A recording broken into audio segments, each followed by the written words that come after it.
Aloneness is prevalent. Loneliness has become an epidemic worldwide. Lalo pag magpapasko, sabi ng iba, bakit ang saya-saya po ng marami sa Pasko? I was being interviewed for a TV show. And I said, no, ang totoo maraming malungkot pag Pasko. Kasi maraming inaakala nila pag Pasko dapat ang saya-saya mo. Tapos sila hindi. So the more sad they feel, the sadder it gets. In fact, mas maraming suicide pag Christmas season, lalo sa mga cold countries. Bakit kaya? Aloneness is an issue that has always been a problem for many people, but all the more now. Mas madali nga ang communication ngayon, mas isolated ang maraming tao. Makipag-isa, kahit sa isa man lang. Father, we thank you that you are God that would like us to be happy. You are God that had made many, many ways and steps to make us happy. Teach us how to live life the way you want it lived, and teach us how to find happiness in the right places, companionship, fellowship. Father, we seek you. Speak to your people in the name of your Son, Jesus. Ecclesiastes 4:9, two are better than one because they have good return for their labor. Mas marami ang bunga ng anumang gagawin nila, sabi ng Tagalog version. Maraming trabaho ay mas madali, mas maginhawa, mas mabunga kung may katulong. Some people thrive in aloneness, pero konti yun. 99.99% of us would like to have somebody beside us that we can do work with. Mas mabuting may kasama, may katuwang, ka-teamwork. Kaya naman dapat makisama. Kung gusto nating may kasama, dapat marunong tayong makisama. If either of them falls down, one can help the other up. But pitied anyone who falls and has no one to help them up. Kawawa naman daw ang nag-iisa sapagkat walang tutulong sa kanya kung siya ay mabuwal. May mga tao independent-minded, very independent yung spirit nila, pero hindi mo naman alam kung kailan ka mabubuwal, kung kailan kailangan mo talaga ng kasama. Mayroong talagang inherent weakness ang pag-iisa. Kahit ano pang denial ang gawin natin, talagang mas magaan ang buhay kung may kasama. Panapanahon kasi ang pagtumba ng tao, ang pagbagsak, ang magkasama at ang may kasama, malaki ang pag-asang may tutulong sa panahong hindi inaasahan na bigla siyang mabubuwal. So tumulong sa kapwa, lalo na sa partner, tuwing kaya, hanggang kaya, kasi hindi mo naman alam kung kailan ikaw naman ang mangangailangan ng tulong. Magtanim, hindi mo alam kung kailan ka magiging mahina. To continue with Ecclesiastes, also if two lie down together, they will keep warm.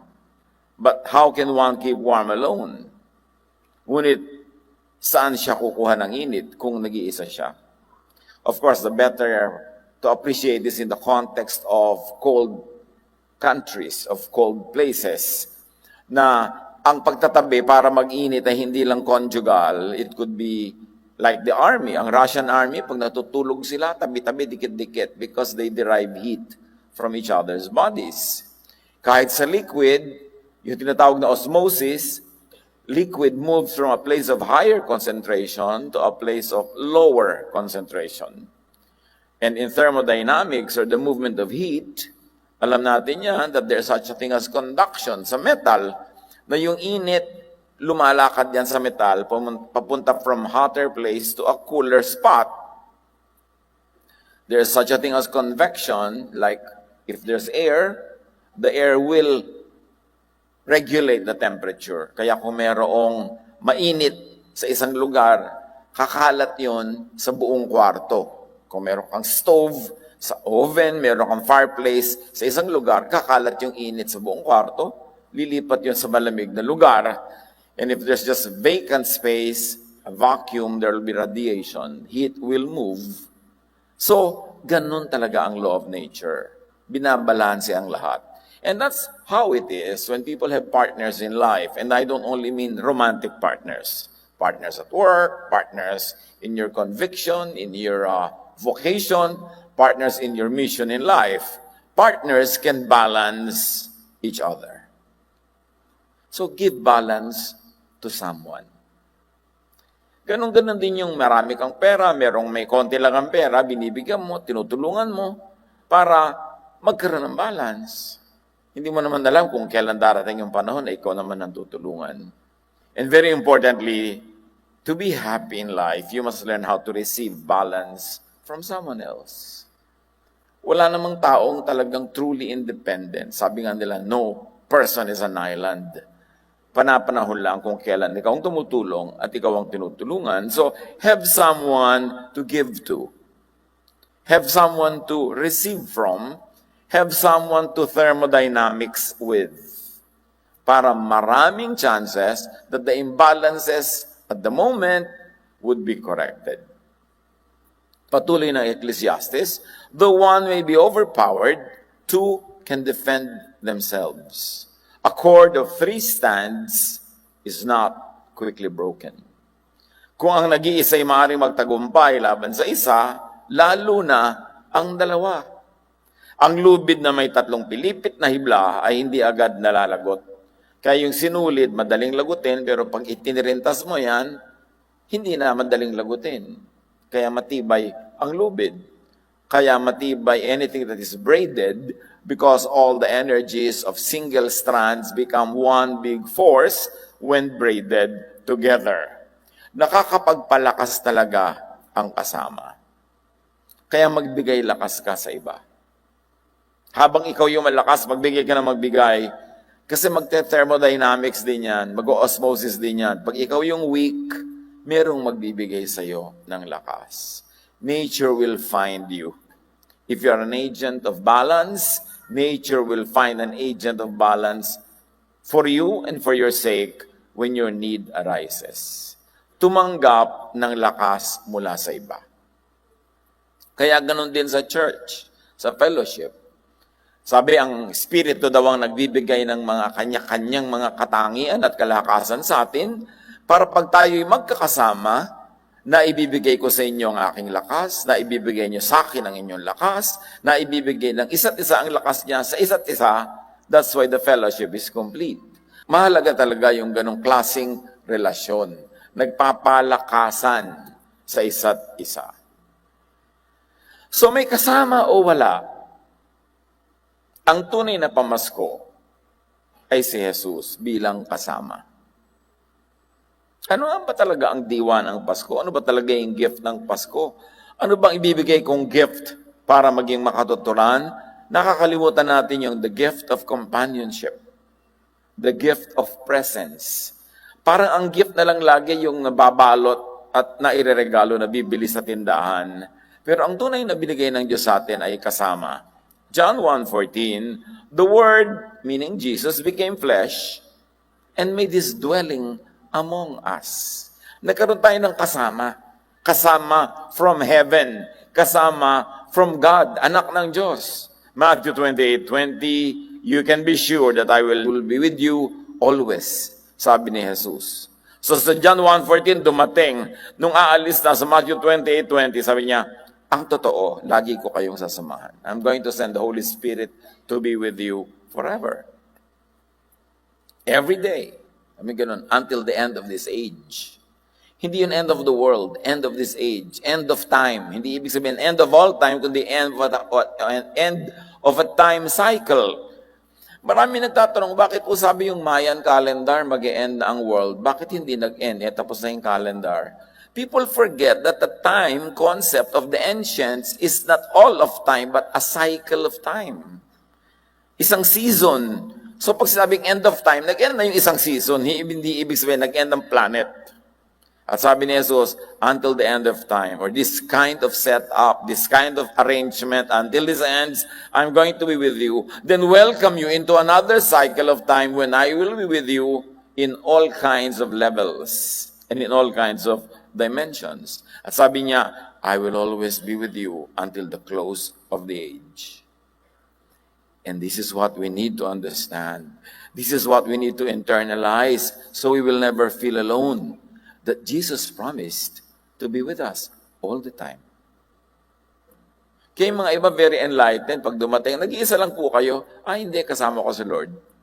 Kuminsan parang mukha namimiloso po, pero ang totoo, kung min niya yun, ang lalim nun. Kasi hindi talaga tayo naging mag-isa mula nang ipinangako yan ni Jesus.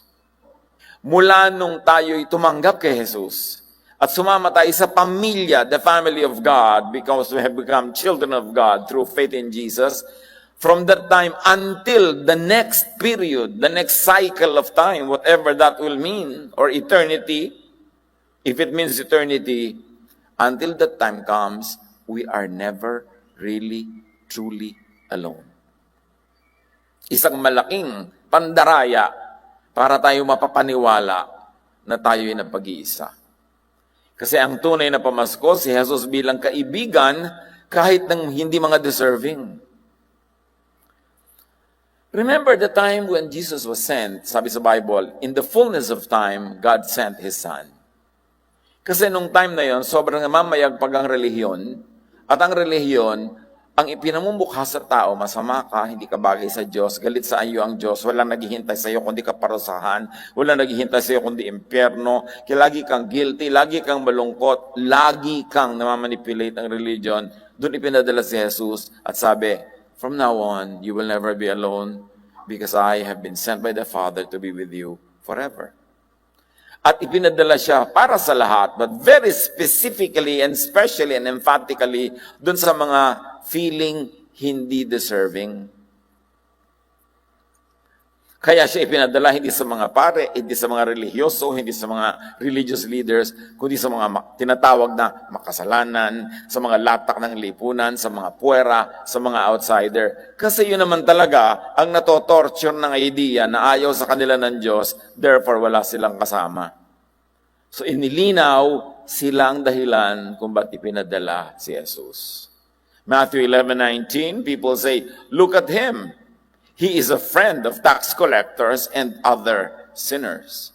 At yan talaga ang tawag ng mga relihiyoso kay Jesus, kaibigan ng mga makasalanan, kasi doon talaga siya nakisama. Doon talaga siya nakisalamuha. Doon siya makikita ang nakikipagkwentuhan, nagtuturo, kumakain. And it is very good for the undeserving. So if you are tempted once in a while to think that you are undeserving, that God probably is mad at you, that you are not karapat-dapat, isipin mo, para sa iyo at para sa akin, ipinadala si Jesus. Hindi ka puwera.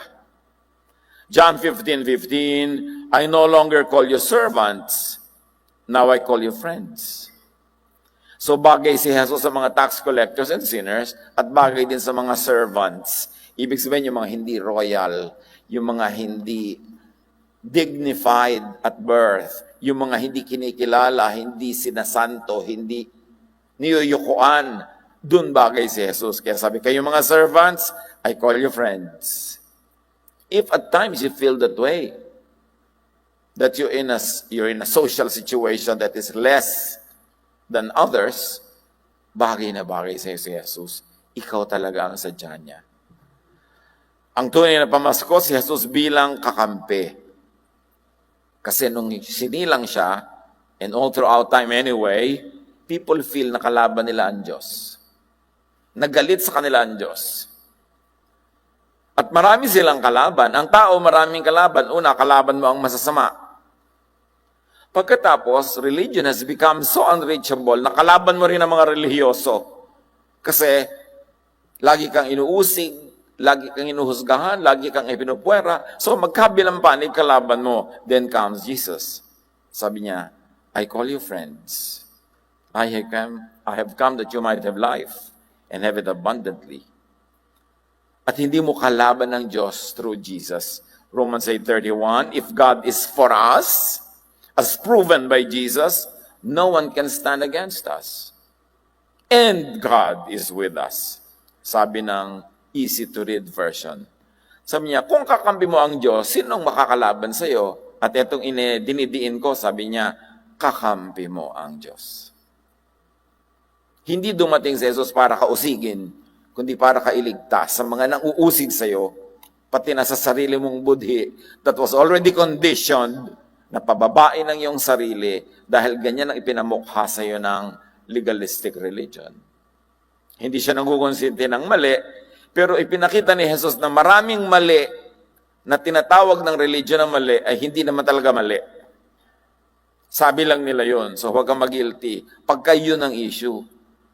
Noon, napakalaking kasalanan pag may ginawa ka during Sabbath. Biglang sinabi ni Jesus, I am the Lord of the Sabbath. Sabbath was made for you, not you for the Sabbath. So gawin mo kung anong gusto mo pag Sabbath. Basta hindi masama. Pero yung kakain ka, mamamasyal ka, magpapahinga ka, anong masama doon? Hindi naman yung binabawal ng Diyos.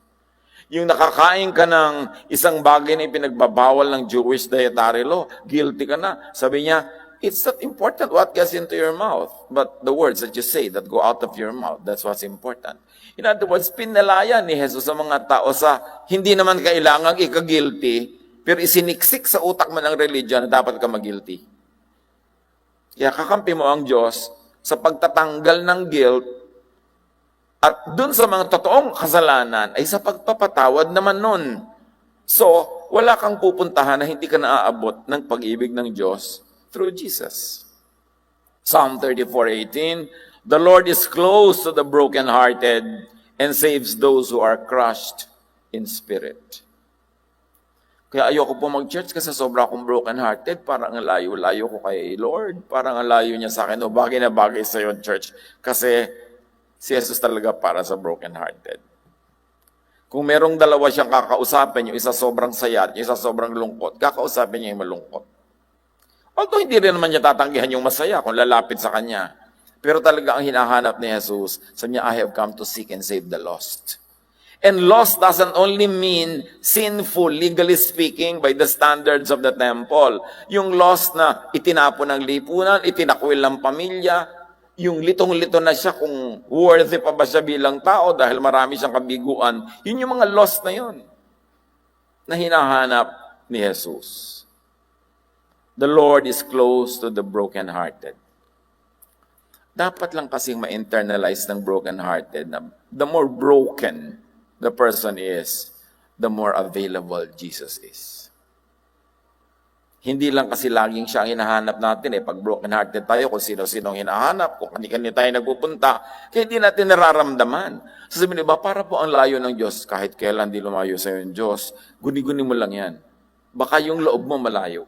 Baka yung ginagawa mo, pampalayo. Pero hindi lumalayo sa iyo ang Diyos kahit kailan. God is only a prayer away through Jesus. And what does Jesus do? Jesus gives us and helps us get balance. He gives help and balance. Jesus gives strength to the weak. So sabi niya, when I am weak, then I am strong. When I am poor, then I am rich.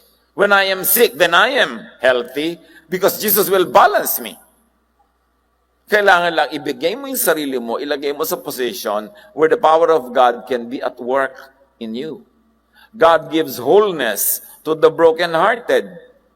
So when you're brokenhearted, when you're so sad, merong silver lining yung dark cloud na yan na dapat kang matuwa na, I'm so brokenhearted, God is so ready to make me whole again. But you've got to put yourself in the hands of God. God gives restoration to the crushed in spirit. So nabigo ka, bumagsak ka, hindi nakamit ang iyong pangarap, nawalan ka, nawalan ka ng papa, ganyan.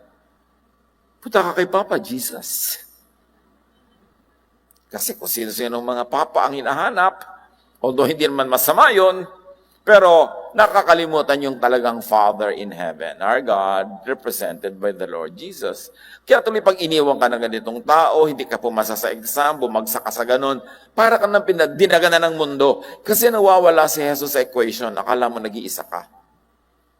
Pero nandun siya. At napakahalaga ma-internalize natin yun at hindi ko kayang i-internalize for you. Internalization is a private, personal activity. Dapat kayo ang dumibdib umunawa na si Jesus ay lagi mong kasama. Dapat mong matutunan na maramdaman yon. Dapat mong matutunan na makita yon. At ikaw lang, wala makakatulong sa iyo para mangyari yon. You've got to look internally. You've got to look with your spiritual eyes to see that Jesus is always with you. At sabi pa niya, Matthew 18:20, when 2 or 3 gather in my name, there I am with them. Alam niyo yung kahulugan nito, marami. Pero isa dito, dati pag hindi ka member ng temple, puwera ka, malayo ka sa Diyos. God is only in the temple, sabi ng priest. At ngayon, sa marami mga religions that claim to be the only true one, pag hindi ka nila member, wala ka sa Diyos. Sabi ni Jesus, when 2 or 3 are gathered in my name, I am there. Kahit hindi ka official member ng congregation na yan, pag may 2 o 3 nagkakasundo sa pangalan ko, naniniwala sa akin, my church.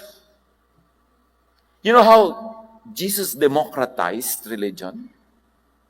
Dati kailangan dumaan ka sa mga sistema ng mga pare, dumaan ka sa kanilang mga ritual, magbigay ka sa kanilang mga ambag, because God was franchised by many religions. Pero sabi ni Jesus, no. When 2 or 3 are gathered in my name, there is a church. So, hindi ka member ng ganong kongregasyon, ng ganong kalaking kongregasyon, wala ka na sa Diyos. Jesus makes a fellowship of believers. So people won't have to be alone. And people won't have to chase the institutionalized, the glamorized institutions of his time and of all times. So people don't have to be alone physically dahil kay Jesus. Kung minsan you feel alone, ikaw lang may ganitong sakit, akala mo ikaw lang may ganon. Ikaw lang nakakaramdam ng ganito physically na minsan yun ay sakit. Kung minsan na super lakas ka, nabubuhat mo talaga yung kotse, you feel alone. Minsan naman, may kung ano-ano kang nararamdaman, ikaw lang ang ganyan, ikaw lang ang ganito. But no, Jesus is with you. Naranas ni Jesus, symbolically, ang lahat ng mararanasan ng tao sa buhay. Kaya kaya niyang maintindihan ang sino man sa lahat ng kalagayan. You can never be alone socially, kahit in the human social circles, you're outcast, you're puera, you're isolated. Sometimes you are unable or disabled and you feel isolated. Nararamdaman mo ba yun? Ang taas-taas mga hagdan ng mga pupuntahan, wala man lang ramp para sa yung wheelchair, wala namang elevator o escalator, you feel alone. Sabi mo, parang hindi ako kasali sa inisip ng mga tao ito nung ginagawa nila itong building na to. Yung maraming beses, pagka meron kang disabilities, meron kang other abilities, you feel alone in your misery and your suffering. Parang ikaw walang kuminsan na ganyan ng ugali. Socially speaking, wala ka makasundo. Hindi yung totoo, kasi alam din ni Jesus ang situation mo. Dapat kang humugot ng lakas mula sa kanyang presensya. You could feel alone mentally. Yung ikaw lang may ganyang isip. Yung ikaw lang may IQ na 340. Sabi, ay, waistline ko po yun. Ako, bueno, ikaw lang may waistline na 340. You still feel alone. Kung minsan, ikaw lang may ganung pag-iisip sa pamilya nyo, para ikaw na lang matalino, lahat hindi. Nararamdaman nyo ba kung minsan yun? Marami kong tinatanong, sa 10 kilala mo, ilan ang bobo? Sa tingin mo? Yung iba nagpapanggap pa, pero pag nagpakatotoo, sasabihin nila, 9. Wow, di nasa 9. Nasa 1 kaya tayo dyan. But kahit ng tali-talino mo, you feel alone. At pag hindi ka matalino, sa tingin mo, also you feel alone. Kahit saan ka sumuot, when you want to dramatize your life and feel alone, you will feel alone.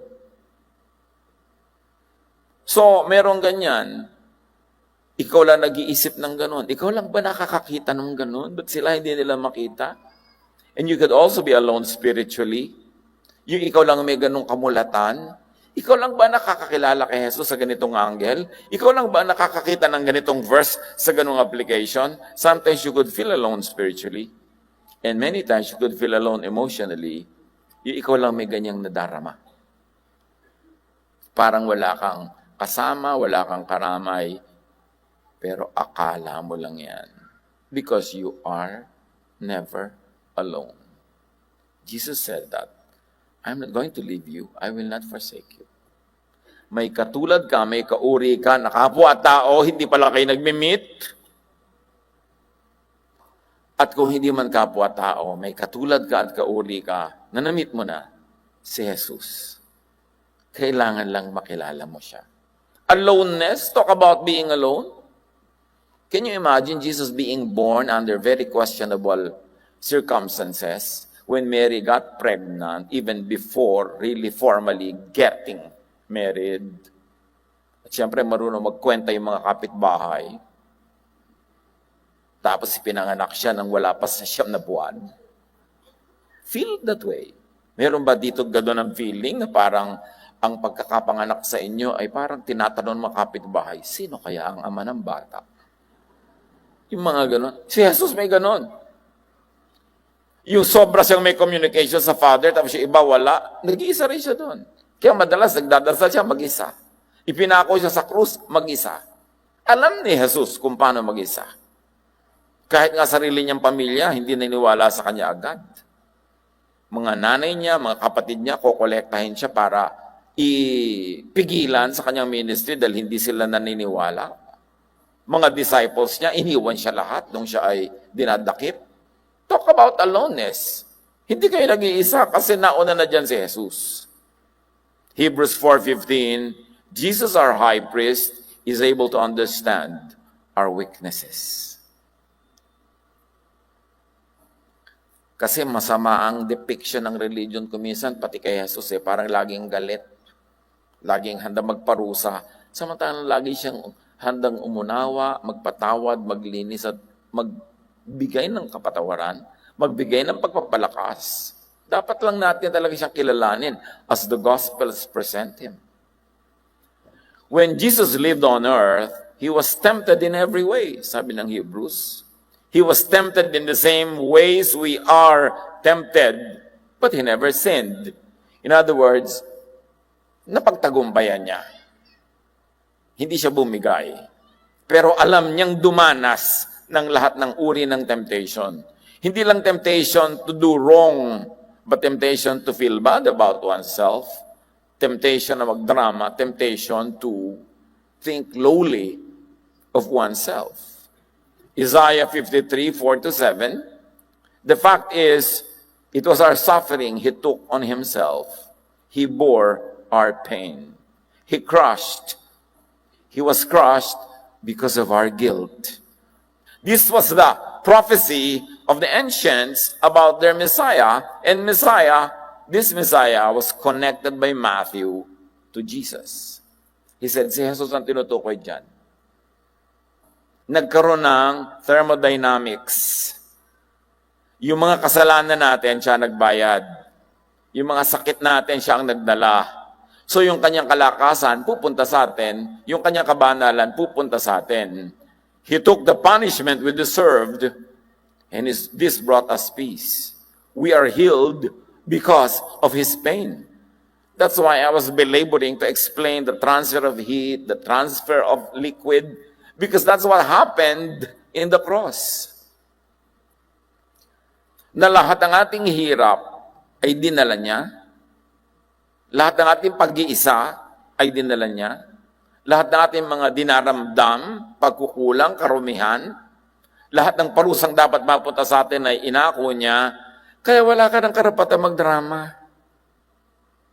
Intindihin mo lang yung katotohanan na binayaran na ni Jesus ang lahat ng kasalanan mo. Na ang lahat ng pag-ibig na pwede ibigay sa iyo ng Diyos ay ibinibigay niya hanggang ngayon. Na hindi kanya iniiwan talaga. Imagination mo lang yun. Kaya dapat nating ma-enjoy yung spiritual fellowship with Jesus apart from physical and social fellowship with fellow humans. But how can we do that? Because we too are spirit. We were born in spirit when we accepted the Lord. Nung nanalig tayo kay Jesus, tinamnan tayo ng Espiritu na pwede na makipag-ugnayan with God through the Spirit, although we can now still communicate and socialize with humans through human ways. Pero meron pa tayong ibang channels of fellowship, and that is the spiritual channel na madalas hindi natin binubuksan, kinakalawang o mahina ang signal. Iba low bat. Kasi kulang sa practice. Yung mapag-isa ka kasama si Jesus. Gaano karami sa oras natin sa maghapon ang si Jesus lang kasama. When we meditate, we just sit there doing nothing and let the Lord speak to us. Walang agenda, walang lesson plan, just let the Lord take over. Kulang na kulang tayo doon. Kaya hindi natin na-develop yung spiritual fellowship with God. Naakala natin, pag nalagot ang fellowship natin with humans, ay nag-iisa na talaga tayo. We forget that we are not just human, but we are also spirit, because the Spirit of God lives in us. I-develop natin yung ating spirituality. Yun ang mahalaga. At yun ang binibigay ni Lord, balance. Jesus is a balancer. And Jesus makes a fellowship of believers so people won't have to be friendless.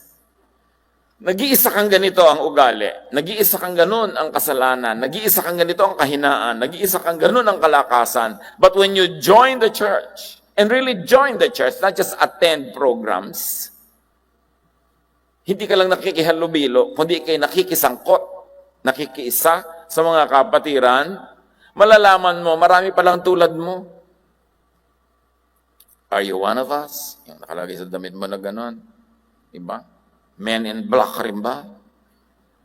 Nagkakakilala sila. Ikaw ba, anak ng Diyos?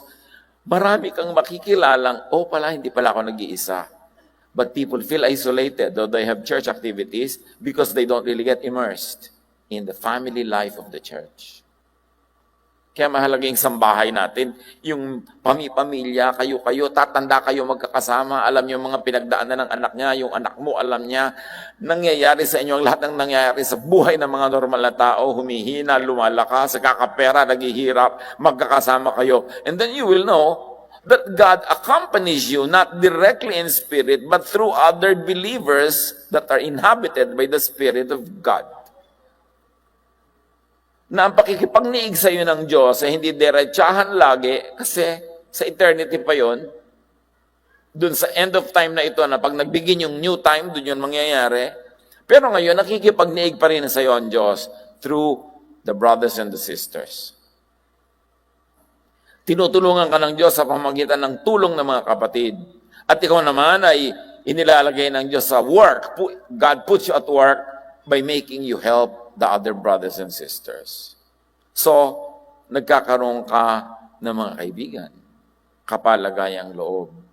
Those who join with Jesus joins with everyone else who joins with Jesus. And this is what the church is all about.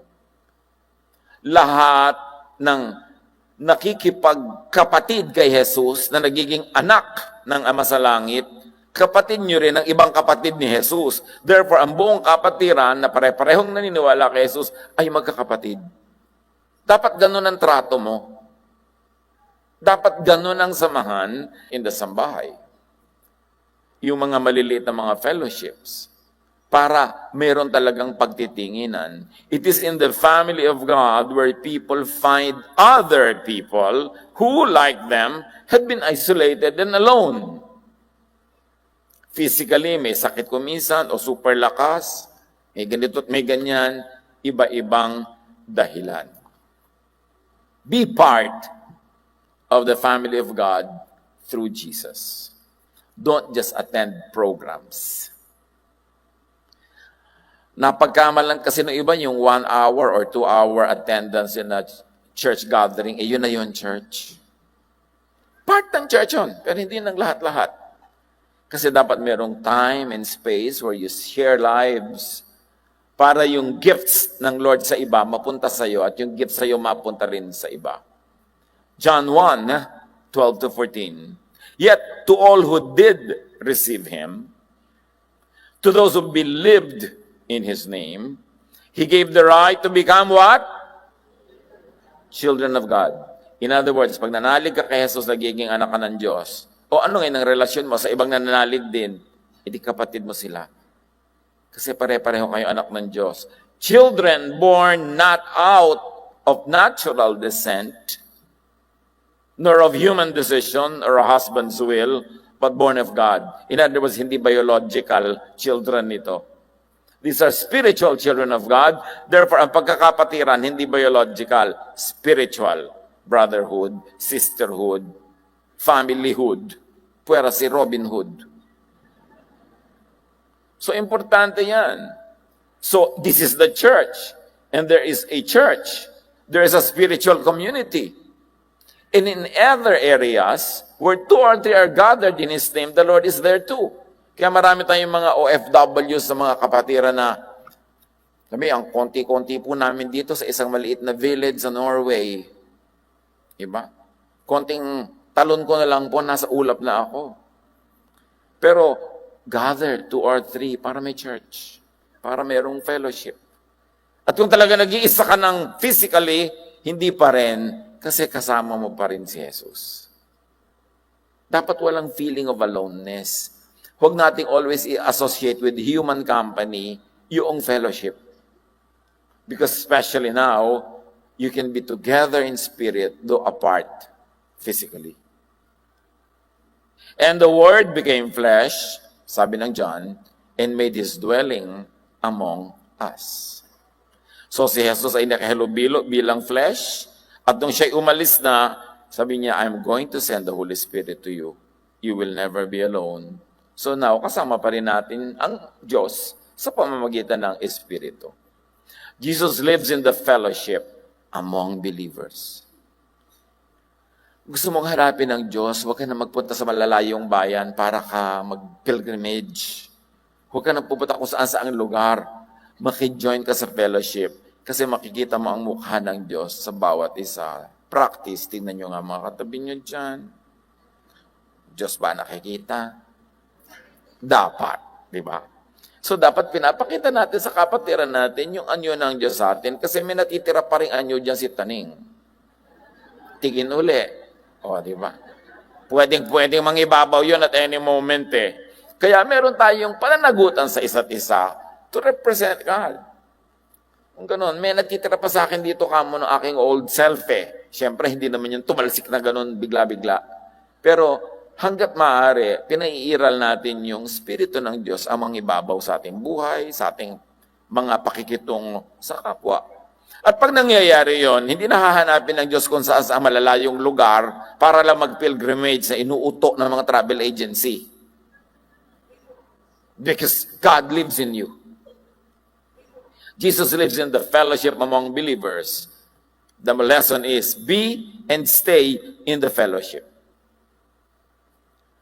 Biro nyo, ang dami-dami mga kapatiran, ang daming gifts ibinigay sa bawat isa dyan. Kung kayo ay nakikipagmabutihan, nakikipag-isa, lahat ng gifts sa kanila, pakikinabangan nyo. May ang galing kumanta, kakantahan lang niya tayo, daig ba natin na nag-Bible study.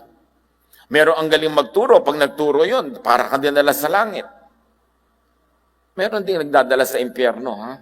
Kaya, iniingatan natin ang pinagkakagawa natin sa buhay. Pero, yun ang benefit. At ikaw naman, kapatid, anong binigay sa'yo ng Diyos na pwede mo ibigay sa kapatiran? Of course. Do your part, you get your share. Osmosis, thermodynamics, pagbabalance ng lahat ng bagay. So welcome and keep and allow others to enter and stay in the fellowship. Naiba eh. Pagdaan ng panahon, yung temple naging very exclusive. Hindi pwedeng pumasok ang Gentile, hanggang tarangkahan ka lang. Hindi pwedeng pumasok dito ang mga babae, lalaki lang. At kahit lalaki, hindi ka pwedeng pumasok dito kasi this is the most holy place. At kung hindi ikaw ang high priest, hindi ka pwedeng pumasok sa loob-looban because yun lang dapat high priest ang nakakapasok doon. Naging exclusive ang religion, maraming puwera, maraming layers na hanggang doon ka lang. Kaya nung araw, nung kakatapos pa lang ng Second World War, mayroong kasabihan na hanggang pier ka lang. Kasi mayroong mga babaeng Pilipinong na-in-love sa mga sundalong Amerikano Anak, nagdadalang tao ka. Anong pangalan ng boyfriend mo? Sino ang ama niyan? Inang, ang alam ko lang po yung pangalan niya ay Joe. Noon naman po sumakay sa barko, kakaway-kaway ako. Tapos hindi na po sumulat. Yun ang hanggang pier ka lang na tinatawag nila. Naging ganun ang religion. Hanggang tiyan ka lang. Hindi ka na pwede, hindi ka na pwede. Kaya ang ginawa ni Jesus, ng Ama, through Jesus, nung namatay siya sa krus, yung kurtina na naghihiwalay sa most holy place, yung Holy of Holies, doon sa mas ordinaryong part ng temple, yung lugar na high priest lang nakakapasok once a year, napilas ang kurtinang ito mula taas hanggang baba. Ibig sabihin, wala ng kurtina, wala ng harang-harang, lahat kayo lumapit sa Diyos. Kasi ang relihiyon, imbes magdala ng tao sa Diyos, pinagbabawalan yung mga tao, naging exclusive. Hindi ka pwede masumimba kung ito suot mo, kung ganyan ka. Ngayon, kung nakikilugar ka lang, siyempre may mga policies, sumunod ka. Pero kung sarili mong lugar, di dapat walang masyado ganyang policies. Pero ang importante, ginawa ng Diyos ang langit na naaabot through Jesus. Matthew 11:28-30. Come to me, all of you who are weary and burdened, and I will give you rest. All ang invitation. I am gentle and humble in heart, and you will find rest for your souls. So all yan. Pastor, tatanggapin po ba natin yung mga ganito ang gayak? Ano ba sabi ni Jesus, di ba all? Pastor, tatanggapin po ba natin yung ganito ang buhay? Yung ganito ang kanilang moral life? Tatanggapin po ba natin sumama sa atin at maglingkod yung mga ganito ang mga pamumuhay? Hindi ba sabi ni Lord, come to me, all of you. Tired ba kayo sa buhay? Tired kayo sa kasalanan? Tired ba kayo sa pang-uusig? Tired ba kayo sa lahat? Yes, come. Si Jesus yun. Pero hindi gano'n ang religion. Sasabihin pa niyo ba, bakit kinokondone nyo dito yung ganyan? Ba't pinapayagan nyo yung ganyan dito? Sabi nga ni Jesus, i-welcome mo, ano ka ba? Para magpalakasan, mag-aralan, magdasalan para sa isa't isa, magtulungan. And when all human efforts fail to transform a person according to the standards of men and women, then i-apply mo yung law ni Lord. Sabi niya, all those who come to me, I will never cast out. John 6:37. All those the Father gives me will come to me, and whoever comes to me, I will never drive away. Tapos ang religion, nagda-drive away. That's why Jesus to be reintroduced into Christianity. Kasi ang dami-dami ng sumingit na ibang katuruan, hindi na maka-Jesus. Make and let the fellowship be welcoming, accepting, inclusive, and restful. Magiging restful lang yan kung titigil ang mga tao magbatuhan, mag-usigan, maghusgahan. Kailangan restful. Because Jesus lives in the church, in the fellowship, and also in the believer personally. So si Jesus nandun sa 2 or 3, nandun sa gathering, pero nandun din siya sa individual. Galatians 2:20 says it very clearly, Christ lives in me. And very clearly sinabi, God does not live in temples made by humans, but He lives in the hearts of believers. Tapos yung iba nagpipilit pa rin, temple. Yung gumuhon na temple, sinira na, gusto pa nilang buuin muli. Bakit bubuuin muli ang temple sa Jerusalem? Mag-aalay ka uli ng mga baka? Mag-aalay ka uli ng mga kambing? Inialay na nga si Jesus as one supreme sacrifice. Bakit inuuto pa tayo na dapat tayong magbuo na naman ng ganung batong temple? Pumailalim na naman tayo sa mga Pharisees. Sumailalim na naman tayo sa mga religious leaders na pinalaya na nga tayo ni Jesus sa ganon. We are now the temple of the living God. 1 Corinthians 6:17, whoever is united with the Lord is one with Him in spirit. So let Jesus live in you in glory and majesty, and let and make the thought of Jesus inhabit your mind. How does God live in you? When the thought of Jesus inhabits your mind. na ang isip niya, gano'n ang isip mo, yung values niya, yun ang values mo, then Jesus lives in you. Colossians 3:16, let the teaching of Christ live inside you richly. Dibdibin ang katuruan ni Jesus, ipamuhay, practicein, muscle memory, magiging second nature mo to be like Jesus. Galatians 2:20, so I am not the one living now, it is Christ living in me. I still live in the body, yes, but I live by faith in the Son of God. He is the one who loved me and gave himself to save me. So if Jesus lives in us and we are aware of it and we practice it, we will not feel alone. Sometimes you will be tempted to feel alone, pero maalala mo uling hindi ka alone, makaka-recover ka agad. Sabi nga ni Martin Luther, you cannot stop birds from flying over your head, but you can stop them from nesting in your hair. So dumadaan man yung time na nalilito ka, nagdadalawang loob ka, sandali lang yun. Huwag mong mahayaang mamugad sa ulo mo na parang ibong doon na tumira. 1 Corinthians 6:19-20. Do you not know that your bodies are temples of the Holy Spirit, who is in you, whom you have received from God? You are not your own. You were bought at a price, therefore honor God with your bodies. So there are two truths here. One, your body is the temple of the Holy Spirit. You don't have to go to a faraway land to go to the temple. But if you like to do it touristically, just educationally, culturally, why not? Pero hindi ka pumupunta sa temple ng Diyos kasi ikaw na nga yung temple eh. And another truth is that you honor God with your bodies. Now, this doesn't mean legalistic religiosity, na pagka nag-fail ka na naman sa legality of religion, hindi mo na naman ino-honor ang God. It only means that you surrender your body, which is really represented by your brain, by your thought. You surrender it to God. Honor God with your thoughts. And those thoughts will translate into actions of your body, positions, locations of your body, so you can honor God with your body, but you begin by honoring God with your thought. Ang tunay na kaharian ng Diyos ay wala sa mga ulap. Ang tunay na paghahari ng Diyos is between your two ears. When God is king of your mind, when the thoughts of God is the thought of your own mind, then God rules your mind, which rules your whole body and existence, then you are the kingdom of God. Your mind, your thought, your lifestyle becomes an extension of that kingdom.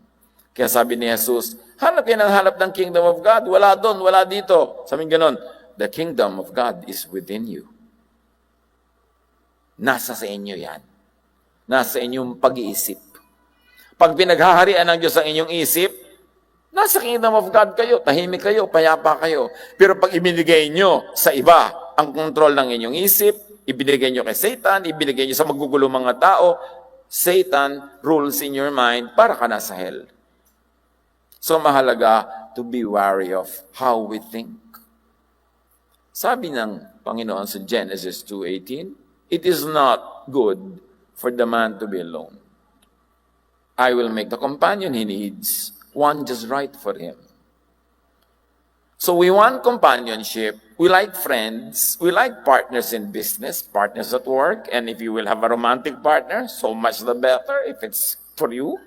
But be companionable with the one just right for you. Yung iba may partner na wala pa. Para ang takal-takal mong hinuli sa dagat, nung nahuli mo, lumabas na naman. Kasi hindi maganda yung partnership. So be right for that one and be right for them who are right for you. In other words, sabi sa Amos 3:3-4, do two walk together unless they have agreed to do so? You want a partner in life, you want partners in the various areas of your life, to have a companion, a friend, and a partner, agree. Dapat marunong ka mag-agree. Sabi, the two walk together unless they agree. And also, be agreeable. Either you do the agreeing Or people agree with you because you're agreeable. Hindi ka disagreeable all the time. Kasi when you are always disagreeable, people will stop being one with you. Kasi irritant yun, stress yun, problema yun. Sinimulan natin ang pag-iisip tungkol sa bakit maraming malungkot, bakit maraming feeling alone. At pinag-aralan natin na yes, meron tayong kasama, tao. Meron namang tao o wala, may kasama tayo, ang Diyos through Jesus. So walang dapat talagang nananatiling nag-iisip na nag-iisa siya. But if you like to talk about human companionship, agree or be agreeable. So that you will have and you will keep your companion. At ang atin namang fellowship with God, agree with God and also be agreeable with your lifestyle so that that fellowship will always be strong and powerful. Isa lang ang magiging dahilan para tayo malayo sa tao at sa Diyos. Yung sobra tayong makasarili, hindi tayo mabait sa kanila, at sinisira natin yung relasyon natin. So it's really up to us. Pag-isipan. Sino mga tao ang kaibigan nyo na nawala pa? Member na ng family, lumayas pa, o kayo yung umalis? Bakit nangyayari ang mga yon? Hindi ganoon ang kalooban ng Panginoon. Sabi niya, dapat ang tao may kasama. Gusto kong may kasama siya. And it's not always a romantic partner. It's not always a conjugal partnership. But all kinds of human relations. Because we were created by God to want each other, to need each other, and to want to help one another. And if you pervert that, unless you get into that kind of thinking, marami talagang mga lonelinesses, sadnesses, and alonenesses sa buhay. Lord, turuan niyo po kami. Nasuriin namin mga sarili. Kung anong mga pananagutan namin, bakit may mga relasyon kaming doesn't work. Turo mo sa amin ang mga pagkakamali at pagkukulang na maituwid namin. At sa pagkakamali at pagkukulang naman ng iba, turuan mo kami, Panginoon, ang magbigkaroon ng malalim, malawak, mataas na pangunawa, pagtanggap, at pag-agree. At nang sa gayon, itong maiksing buhay namin dito sa lupa, maipamuhay, minimizing pain, maximizing happiness, doing the most good. Pagbulay-bulayan natin ang mga bagay nito, mga kapatid, especially kung meron tayong issues about aloneness, o kaya yung mga mahal natin sa buhay, kahit nandyan tayo, they feel alone, baka nagkukulang tayo ng pagpapatunay sa kanila that we are one with them. Lord, continue to speak to your people. Be the one to put a